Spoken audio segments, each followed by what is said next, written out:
All right. Well, take my jacket off, a little flash. I did have a shave. It's pretty good, isn't it? Right, well, we've started. Where's the rocks? I don't know, but we've started. We're live. Oh, we're live now. Yep. Oh, good. As you can see, we're ready. This is going to look very professional, isn't it? It is. This is one of our best starts Yeah, ever. good start. So you were claiming that we're actually on. Yes. All right, ladies and gentlemen, I'd like to apologise for Evan's very poor intro there. But having said that, is that my finger? Yes. Oh, right. Okay. Having said that, we've got two things we want to talk about today. We've got an article which we've just put up, and it was my intention to keep it under 3,000 words. Okay. Well, actually, it's 3,200, but 600 of the words are Jillian's. Oh. So I did 2,600, didn't I? Okay, what's happening here with the capital there? Don't worry, just do your thing. Okay, right, okay. So, where was I? Yeah, it's about 3,200 odd words and 600 is Jillian's. And why Jillian's got her section in, it's about how she came in contact with the ring. And I thought it was very important that people understand that when people come in contact with a rock or a ring or any sacred artifact, they don't find it. The person is found by the object and called. And that's what happened in this case. And I thought it needed to be put in because it was very clear when you read the article that she decided on a whim to go down to Victoria, and then they decided to take their kids op shopping. I've never done that before, where they buy toys at op shops. And she pulled up at this particular shop, raced ahead of her kids, ran into the place, went straight to a counter and pulled up a ring. And the ring is what the story's about. And then what happened was, as she was trying to buy the ring, someone has got here almost an hysteric outbreak. He started crying, "You can't sell that ring, it's gold." The man kept repeating it and tried to disassemble the ring by taking the ring off the copper lip. And we can even see the pliers that were in when he tried to get them off. And the woman said, no, the person who sold this said that it had to go to be the right person, and the person actually sold it to the op shop said, I wasn't the right person for the ring. And the woman selling it says, you are. So that's how the ring started. Now there's a story, because the ring is exactly the same colour as the orichalcum rings, isn't it, Evan? Yes, no difference. And it's got the same design, just like the orichalcum rings, doesn't it, Evan? It does. And the good news is, not only does it have the same colour and the same design, but just like Atlantis ring number 1 and 3, this one's been cut. Half a symbol's been cut. And actually it was half a symbol and the other two were cut, weren't they? Yeah. And those two rings turned out very badly, didn't they? In fact, all the Atlantean rings turned out badly. So it's an interesting story because we actually contacted Mesrith about this, and it's in the article. And I said, okay, it looks like orichalcum has got the same colouring and it's got the same marking as the other rings, but is it the same type? And he said, yes, but it's earlier. It was a ring to initiate or inaugurate a liaison between the Atlanteans and Lemurians, and it is much more ancient. Therefore, it's not directly of the same group as the other three, but it was also made clear to me by Mesrith that I'm not the person who's getting this ring, am I, Evan? That's right. In fact, I'm not even supposed to wear it, am I? No, you're not. No, I'm not. No, I'm not allowed to wear it under any conditions, am I? No. And I nearly listened to that, didn't I? Nearly. Well, close-ish. But apart from that, ladies and gentlemen, there's a fascinating story about that particular ring. And it came with a copper sleeve and also a crystal that Jillian says come from Lemuria, which would then balance it out to an extent. I don't know whether that's right or wrong, but I do know this when you read the article about how she found the ring. That's right. And the fact that she had contact with that ring after it called her, I don't deny that either, and I've included that also. So the two segments that she writes are about the contact she had with the ring and how she found it. And then you make your own decisions from there.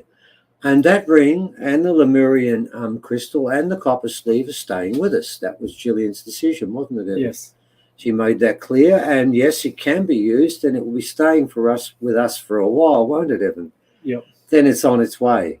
Yep. It's got a path, and we can't go through all the path, but we can tell you, Mesrith made it clear that there'd be 2 other hands would be involved in using this ring further down the line, and it would have global implications about its input and impact. But if you want to find out about that, they'll have to read the article, won't they? They will. Yeah, I know it's just over 3,000 words, but you've got to try some. Some people don't like more than 1,000. Quite a few There's do. pictures in it. Yeah, it's got pictures. And here's the other set of pictures, 2 rocks. No, we don't want those rocks. We want the other rock first, please, if we can, please. That one. Right, the next one we've got are 3 rocks. Now, these 3 rocks were found by a gentleman we know quite well. And Evan, how was his story in finding the rocks? I didn't tell that one because I didn't want to harbour the point, but what was the story like with him? Yeah, so he was in a car and driving in the opposite direction, and there was a voice in his head that said, turn around and drive here. And he's like, oh, but that's not in the way that I'm going. Okay, better do good. I'm hearing in my head. And, it's turn left, turn right, and then he gets to this car park, and it's like, get out of the car. So he walked out of the car, and it's like, walk in this direction, and did, and then it got to the point where it said, look down. And then this was. What about the other 2? Were they next to it? Or? I think they were nearby. Yeah, they had to be. There's a reason for that. So, now, it's got 2 sides, ladies and gentlemen, but what's interesting with those 2 sides, you see the lines there, and not those ones. If you look at the lines on the other 2 sides, there's 22 on that one, please, and 22 on that one. Now, when you put them together on both sides, they're sloping in the same direction, but not one of them straight. Not one of those lines is straight. They're all not straight. Some are kinked, some are thin and thick, some don't quite go straight. They're generally straight, aren't they? But not specifically. And when you spin back to the other side, you'll find the same thing takes place. There's 22 on that side. Oh, we don't. Oh, there it is. But they actually run the same way. And then you've got a series of lines above them, and they're nearly straight and thinner, and were done later because they're cut over the top, but not quite straight again. This is all about 22 on one side, 22 on the other side. Now, both those plates there are perfectly flat. It's been flattened. And what we think's happened is the sides have been smashed around a bit. You can see impact points everywhere. And people can hold it. But I found this is a rock that can be held in the left and right hand. It was artificially shaped to begin with because the rock's 2 sides are 180 degrees flat, both the top and bottom. And it's uniformly 2 centimetres all the way across. So that's not normal. In fact, here it is now. And you'll find that it is the same on both all the way across. There's the top bit. There's the bottom bit. Okay, thank you for that one, please, Evan. We'll leave that one now. That's one of the rocks I wrote about. And by the way, that rock, along with these 2 that you're seeing now, go back to the other picture, please. It's more important for what we've got. Yeah. These 2 rocks were also found by the same gentleman found that rock, and they were found alongside. Now, the code is the same. But these 2 are different. They're smaller, and I call them doppelgangers because they're nearly the same shape. But what's interesting is that if you look at the top one, you'll see these little fine hair lines, but they're all straight. And this one down here, it looks like they're rough lines, doesn't it? Quite nearly straight, but they're not. That's about 20 fine lines have been drawn over the top each time. They went over it and over it and over it. And when you look very carefully, you'll find there's quite a few lines inside each one of those. There are 4 lines running across. They don't look straight, but when you look at the individual lines and then they join up as they go around. Those 2 rocks, and by the way, if you go to the top one, please, Evan, that's where your thumb goes in, just there. And that's where your index finger rubs against it like that, and it goes in your right hand. And it's a held rock. Now, because all the lines are perfectly straight on this one and on the other one, we believe that might be as on top business and the other one so below business. And the interesting part was, and I didn't put the story in of the gentleman who found that one because I put it in with Jillian's, and I didn't want to just make it just that all the time. Yeah. So I did want to include that because his way of finding it, of being called, getting out of the car and walking 15 minutes through the bush and then being told to look down, is no different than Jillian driving the car and being told to stop here, get out, then walk into this shop and then walk around the side and then look down. Yeah. And when she saw that, she had a major argument because the gentleman there was screaming out it's gold. Well, it looks gold, but it isn't, as we know. But I believe he was calling that out because that ring's been cut and part of it is not good. Mesref made that clear, didn't he? Yeah. We don't know how badly it's been tainted. He's not sure either. But it's in there. And I reckon it was trying to stop Jillian from getting it. And the other part of the ring was calling her. So we were seeing that dichotomy between the two people behind the counter, where one said, no, you're the right person for the ring. And the other person saying, don't sell it to anyone as gold, and trying to rip it to get it off. That was the ring doing that. That gentleman was just the device to stop that moving across. So, ladies and gentlemen, that's the first part today. We've got a ring, a crystal, and a sleeve. And by the way, I want you to think about something. This guy's got a pair of pliers and he's ripping at the copper, trying to get it off. Have you found copper to be a very difficult metal to work with, Evan, or does it bend easily? It's a good bit bendy. Yeah, it didn't get it off, did he? Wow. Is there an additive in there? Yeah, that's what you want. Is there an additive in the copper? Remember, in Lemurian rings, we've got titanium and chromium and cadmium and gallium and all the gallium and all these sorts of things, aren't we? Is there an additive in that copper? Because that copper, it's unlike all the other rings we've seen, isn't it? None of them have a sleeve. So there's 1 degree of separation there between that and the other one.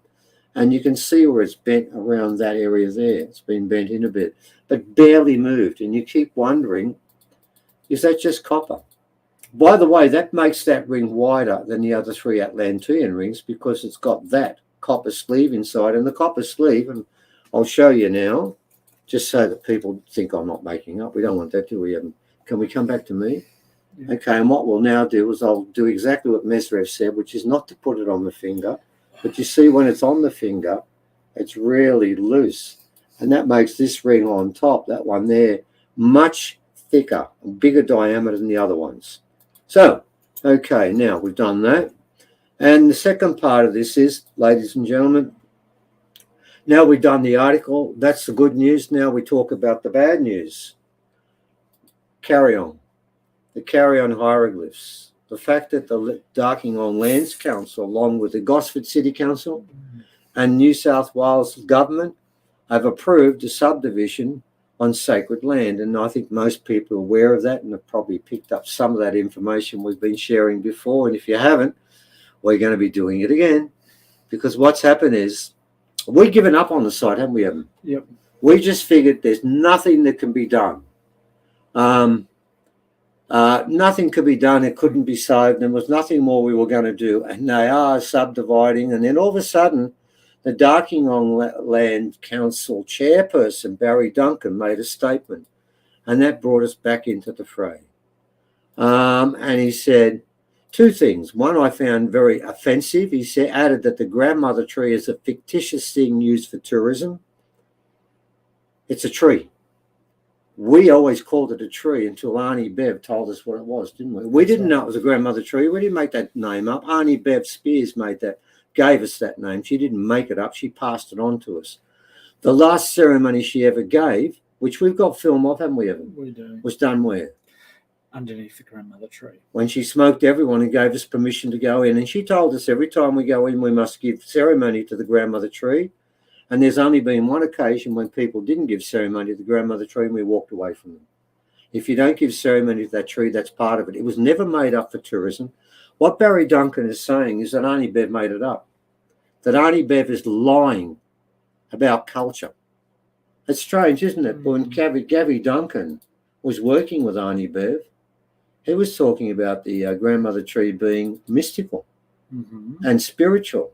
Yeah. And Gavin Duncan is also on the Darkingham Lands Council, isn't he? Yes. But Barry Duncan doesn't agree with Gavin Duncan and says that Arnie Bev's a liar. Now, it's because of that, nothing else, we've decided to step back in. And what we've done is we've been in contact with Nina Angelo, who's got an Order of Australia for community work and is well known through the whole of the Central Coast. And she's going to put together about 4 people, isn't she? I think so, yes. Yeah. and they're going to talk about what's taking place at that particular site. But I want to share something with you. Barry Duncan said something else, didn't he, Evan? Apart from the fact that Arnie Bev is lying, he also said this. This is the Lands Council. It is for us to decide what the land is being used for. You know what that reminded me of? When Arthur Phillip came here. Yep. And Captain Cook came here. They put up a flag, wasn't it? A stick with a piece of cotton on it and some sort of drawing of some cross or something. And then they announced that everything on this continent, it's for us to decide how we're going to use that land, didn't they? Yep. And they did. And the first decision they made was that the original people who did own the land no longer owned it, and they made up a fictitious illegal doctrine, which has been proved to be illegal, called terra nullius. In it, they said, we will make the final decision on the land is how it's going to be used, and no one can question it. Isn't that what Barry Duncan just said? Yep. Same thing. Yeah. Isn't that reverse racism at its worst? Yep. Isn't he taking the worst thing that we ever did in this country and saying, that's how we do it now? Mm.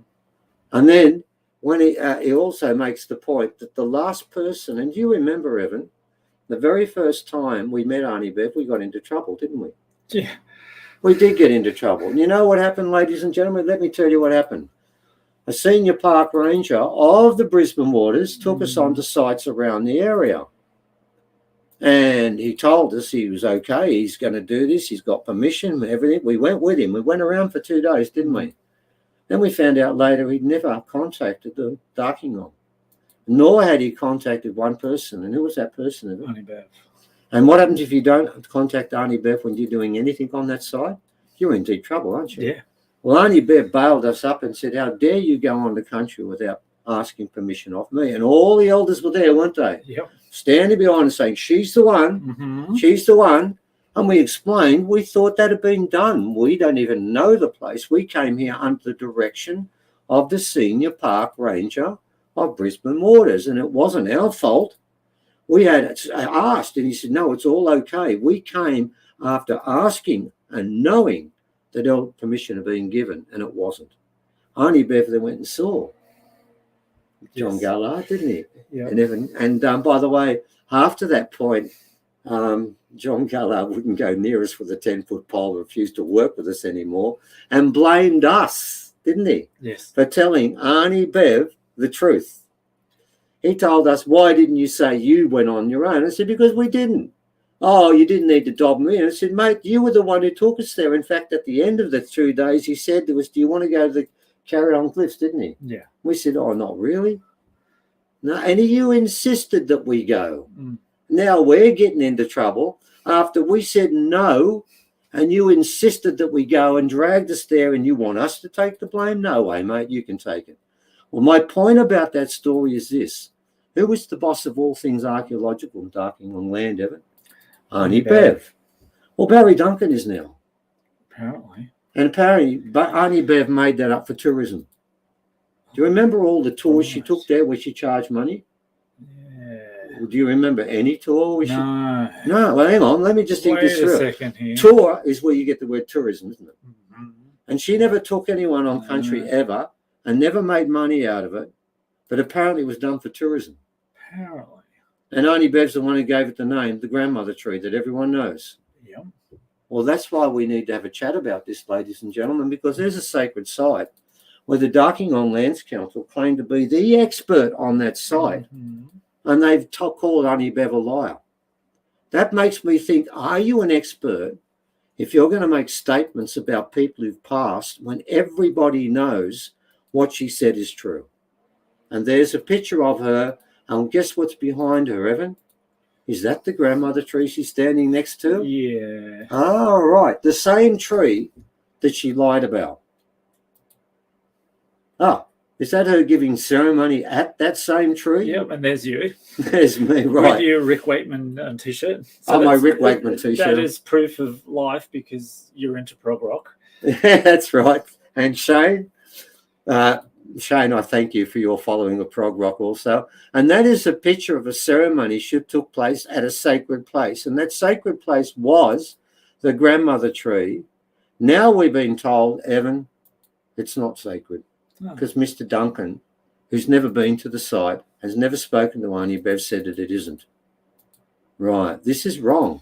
This is so wrong. This is part of what it comes back down to is if these people say they've got the right to look after all the sites there, and they also have the right to lie about those sites and insult the site keeper, why is the government trusting them as a spokesperson for culture?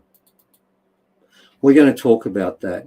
And we're going to try if we can do something. I'm going to ring Nina in a couple of days. She's going through some drama at the moment. In a couple of days when things settle down and talk about whether we should try and do one last presentation and try and get the press to come and present evidence that makes it clear it is a sacred site and should be trusted. We're going to try that one more time. We're going to have one last go at it. And to an extent, if anything, I'd like to thank Barry Duncan. Because if he hadn't insulted Arnie Bev and called her a liar, we wouldn't be obliged to respond, would we? No. Yeah. But you got to remember something, ladies and gentlemen. Did you see what we're doing there? Who was giving a ceremony? Arnie Bev.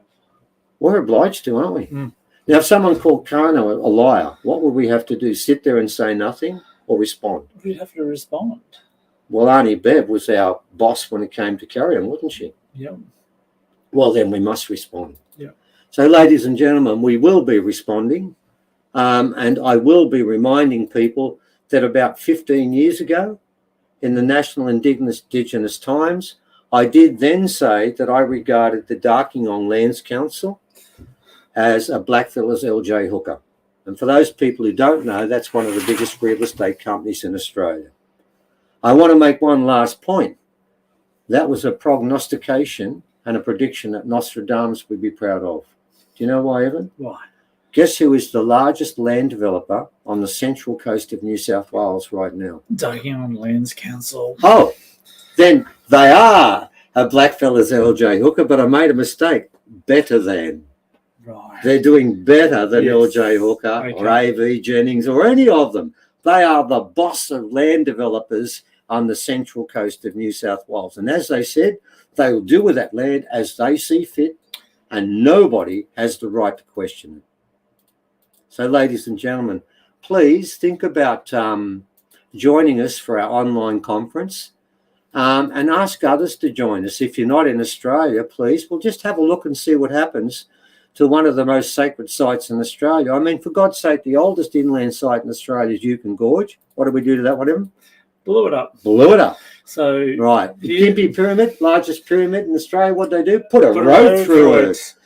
Now, what are they doing to this one? Putting subdivisions in. You can see that they've put some stuff. They don't want people going there because you wouldn't want to think that this site might be special.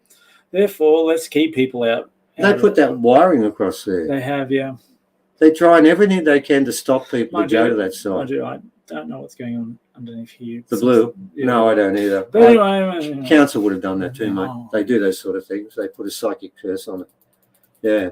All right, ladies and gentlemen, there's an article there to look at if you wish to look at it. I think it's quite a good article about a ring that might change the planet's destiny and future.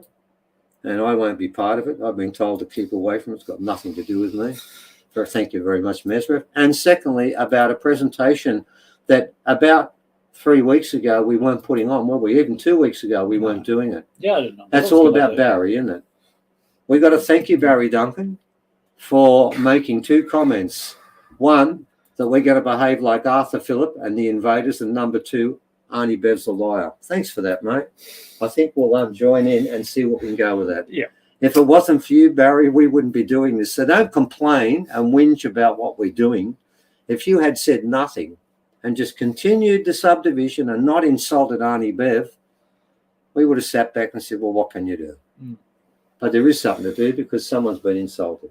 Until next time, ladies and gentlemen, we'll see you later. Okay, bye, everyone. See you soon.